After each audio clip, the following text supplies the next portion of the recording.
Assalamualaikum warahmatullahi wabarakatuh.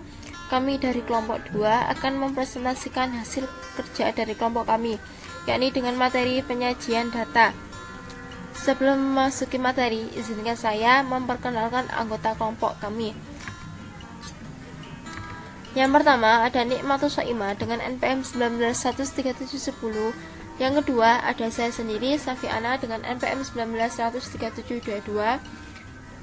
Yang ketiga ada Shima Prastiwi dengan NPM 1913728. Sebelum memasuki materi, teman-teman tahu nggak sih mengapa penyajian data itu sangat diperlukan, bahkan bisa dikatakan penting? Misalnya, di daerah kita ada sedang dilakukan sensus penduduk atau pemilihan kepala desa. Bagaimana kita mengetahui hasilnya? Bagaimana kita dapat membaca dan memahami hasilnya? Maka dari itu, perlu dibuatkan penyajian data agar data tersebut dapat dibaca dan dipahami oleh semua orang. Yuk, kita langsung saja ke materi yang pertama yang akan saya jelaskan sendiri. Definisi penyajian data. Penyajian data adalah proses atau cara menyajikan data yang sudah diolah agar mudah dibaca atau dimengerti untuk mengambil sebuah kesimpulan. Penyajian data sendiri ada 3 macam, yakni cara pertama menggunakan tabel, cara yang kedua menggunakan diagram, dan cara yang ketiga menggunakan grafik.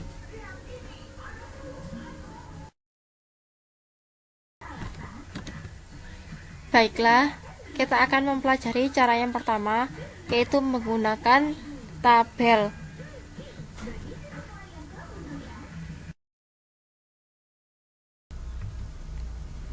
Yang pertama ada tabel distribusi frekuensi. Tabel distribusi frekuensi ada 2 macam, yakni tabel distribusi frekuensi tunggal dan tabel distribusi frekuensi kelompok. Yang pertama, tabel distribusi frekuensi tunggal. Misalkan ada nilai tugas mata kuliah statistika mahasiswa program studi pendidikan matematika yang dinyatakan dalam nilai 1-10, yakni ada nilai acak atau data acak 5, 4, 6, 7, 8 dan lain-lain. Data di atas akan disajikan dalam bentuk tabel distribusi frekuensi tunggal yang dapat dilihat pada tabel berikut.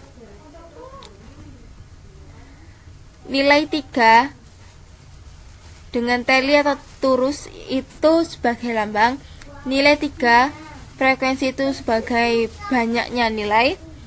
Nilai 3 yaitu ada 1, nilai 4 ada 7 nilai, nilai 5 ada 6, nilai 6 ada 10, nilai 7 ada 8, nilai 8 ada 6, nilai 9 ada 1, dan nilai 10 ada 1.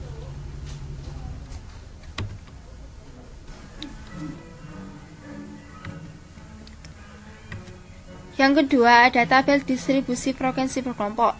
Misalnya, diketahui nilai tugas mata kuliah statistika dari mahasiswa program studi pendidikan matematika sebagai berikut. Yakni ada data acak dengan nilai 66, 75, 74, 72, 79, 78, 75, 75, 79, 71, dan seterusnya. Oleh karena itu, dibuat dengan tabel distribusi frekuensi berkelompok dengan langkah-langkah berikut.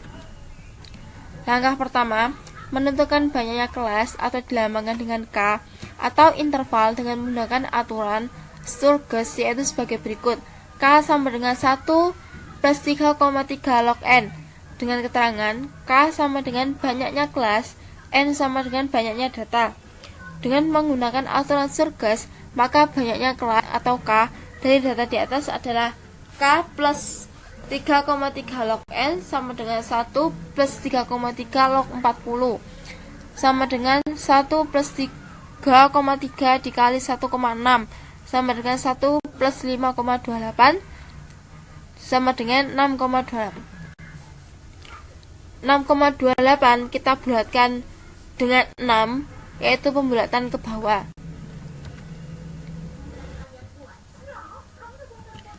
Langkah yang kedua yaitu menentukan panjang kelas atau P dengan menggunakan rumus P sama dengan X max dikurangi X min dibagi K. Dengan keterangan P adalah panjang kelas, X max adalah data terbesar, X min adalah data terkecil, dan K adalah banyaknya kelas. Dengan menggunakan rumus panjang kelas di atas, di mana X max sama dengan 80, X min sama dengan 66, sehingga diperoleh panjang kelas P sama dengan X max dikurangi X min dibagi K sama dengan 80 dikurangi 66 dibagi 6 sama dengan 14 dibagi 6 sama dengan 2,33. Diperoleh panjang kelas adalah 3, pembulatan ke atas. Langkah yang ketiga adalah membuat tabel distribusi frekuensi berkelompok. Dari data di atas diperoleh tabel distribusi frekuensi berkelompok yang dapat dilihat pada berikut. Nilai tugas 66 sampai 65 dengan titik tengah 67 dengan frekuensi 3. Nilai 69 sampai 71 dengan titik tengah 70 dengan frekuensi 7. Nilai 72 sampai 74 dengan titik tengah 73 dengan frekuensi 18. Nilai 75 sampai 77 dengan titik tengah 76 dengan frekuensi 7. Nilai 78 sampai dengan 80 dengan titik tengah 79 dengan frekuensi 5. Nilai 81 sampai dengan 83 dengan titik tengah 82 dengan frekuensi 0. Dengan jumlah frekuensi sama dengan 40.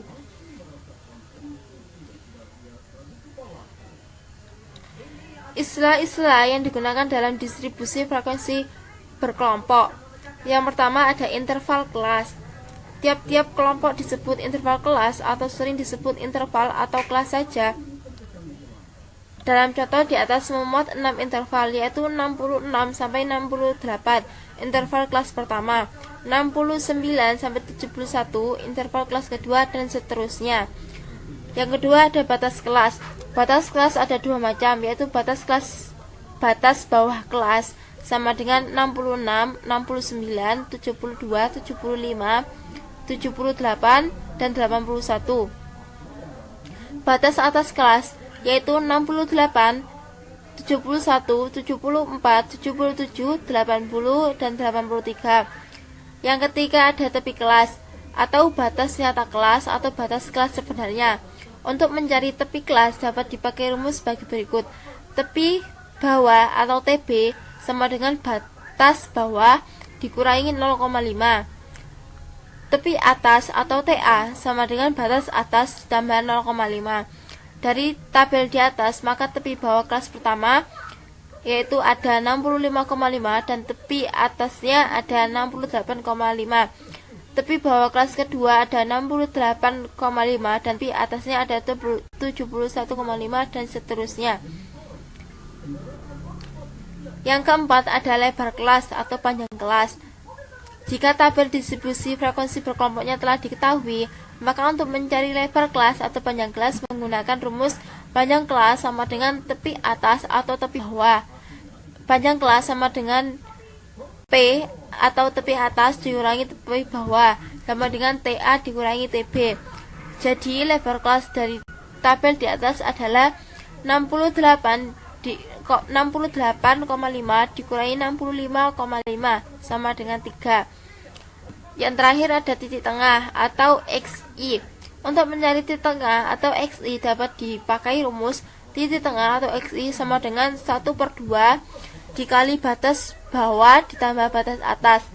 Dari tabel di atas, titik tengah kelas pertama ada X1 sama dengan 1/2 ditambah dikali 66 ditambah 68 sama dengan 1/2 dikali 134 sama dengan 67.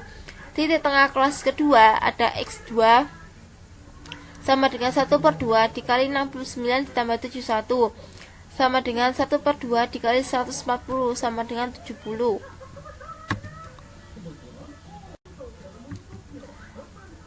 Macam tabel yang kedua yaitu ada tabel distribusi frekuensi kumulatif. Tabel distribusi frekuensi kumulatif ada dua macam, yaitu tabel distribusi frekuensi kumulatif kurang dari yang menggunakan tepi atas dan tabel distribusi frekuensi kumulatif lebih dari menggunakan tepi bawah. Perhatikan tabel distribusi frekuensi kelompok berikut. Nilai 41 sampai 45 dengan frekuensi 3 dengan tepi bawah 40,5, tepi atas 45,5. Nilai 46 sampai 50 dengan frekuensi 6, tepi bawah 45,5, tepi atas 50,5. Nilai 51 sampai 55 dengan frekuensi 10, tepi bawah 50,5, tepi atas 55,5. Nilai 56 sampai 60 dengan frekuensi 12, tepi bawah 55,5, tepi atas 60,5. Nilai 61 sampai 65 dengan frekuensi 5 dengan tepi bawah 60,5 dan tepi atas 65,5. Nilai 66 sampai 70 dengan frekuensi 4, tepi bawah 65,5, tepi atas 70,5. Maka tabel distribusi frekuensi kumulatif kurang dari yaitu ada data tepi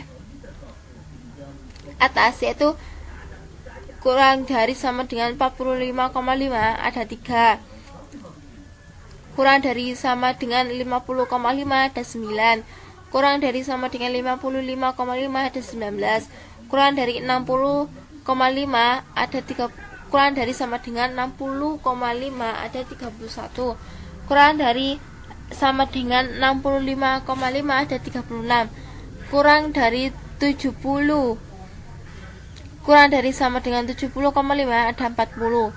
Sedangkan tabel distribusi frekuensi kumulatif lebih dari yaitu lebih dari sama dengan 40,5 ada 40, lebih dari sama dengan 45,5 ada 37, lebih dari 50,5 ada 31, lebih dari sama dengan 50,5 ada 21, lebih dari sama dengan 60,5 ada 9, dan lebih dari sama dengan 65,5 ada 4.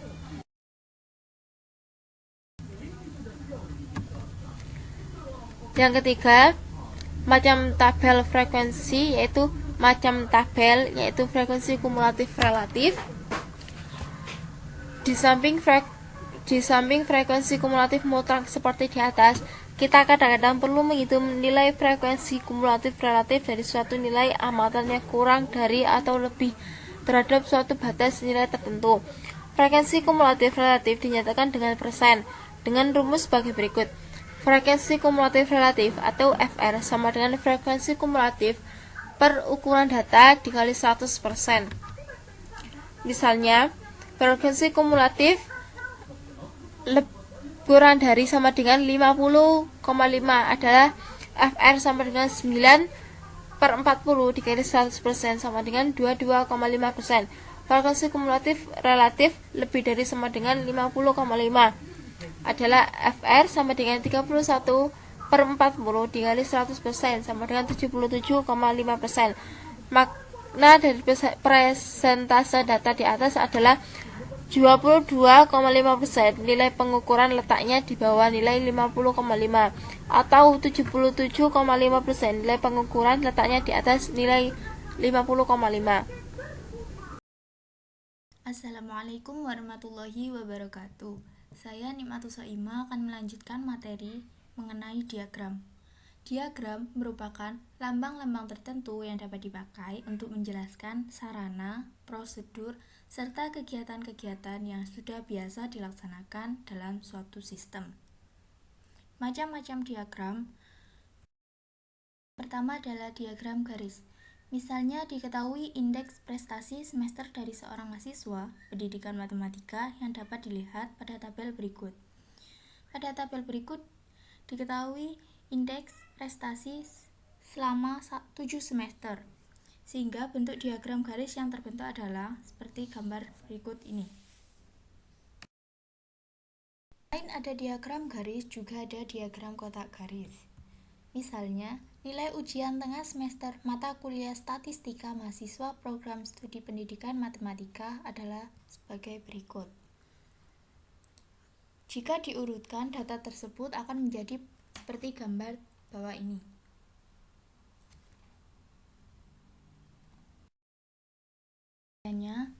Yang pertama, kita menentukan ukuran letak data yang terbagi menjadi 3 kuartil. Yang pertama, kuartil bawah, yang kedua kuartil tengah, yang ketiga kuartil atas. Kuartil bawah, untuk menentukan letaknya kita menggunakan rumus 1/4 N plus 1. Sedangkan kuartil tengah kita menggunakan rumus setengah N plus 1 atau 2/4 kali N plus 1. Dan kuartil atas menggunakan rumus 3/4 N plus 1. Selanjutnya adalah menentukan pagar dalam dan pagar luar dengan menggunakan rumus Q min L untuk pagar dalam dan Q plus L untuk pagar luar. Setelah melalui langkah-langkah sebelumnya, didapat bahwa gambar dari diagram kotak garis adalah sebagai berikut. Yang kedua adalah diagram lingkaran. Misalnya diketahui data pekerjaan orang tua mahasiswa prodi pendidikan matematika di salah satu perguruan tinggi seperti tabel berikut. Untuk penyelesaiannya, langkah pertama adalah menentukan besar sudutnya lingkaran dari setiap kategori dengan jumlah N atau jumlah seluruh orang tua adalah 30. Selanjutnya adalah menghitung persentase dari masing-masing pekerjaan dengan total frekuensinya yang sama yaitu 30. Maka diperoleh gambar diagram lingkaran adalah seperti gambar berikut.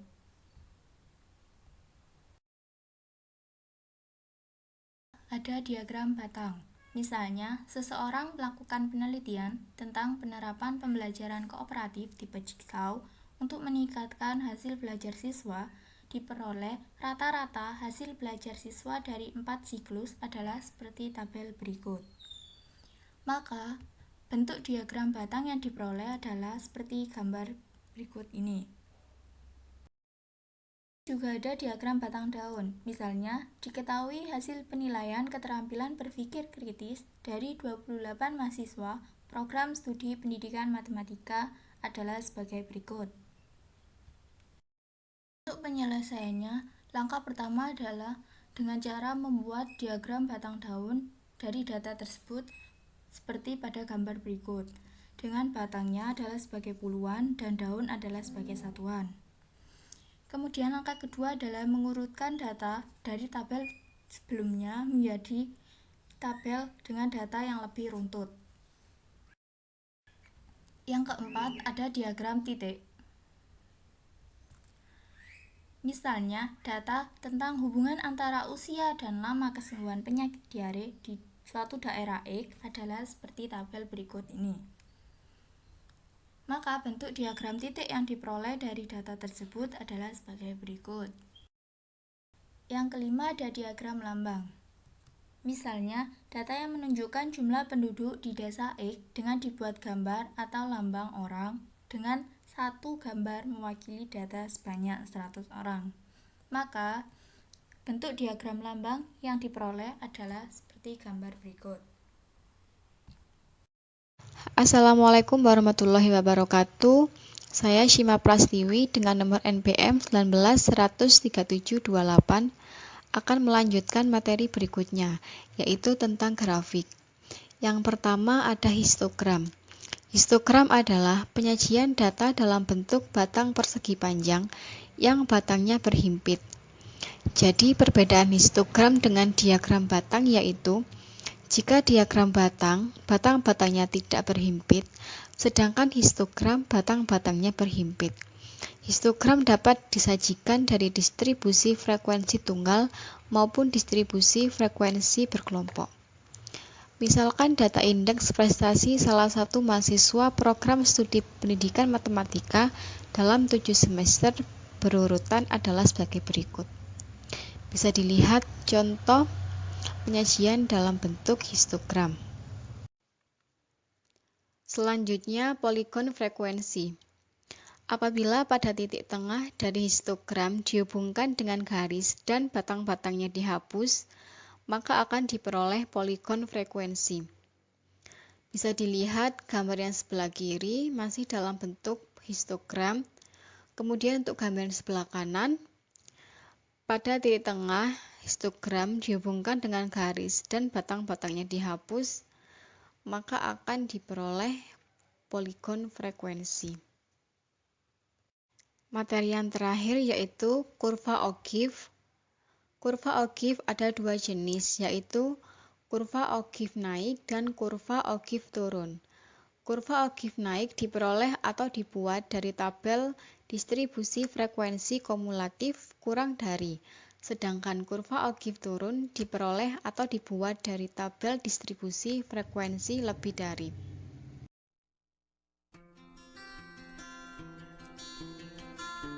Sekian presentasi dari kelompok kami. Apabila ada kesalahan, mohon maaf. Terima kasih atas perhatiannya.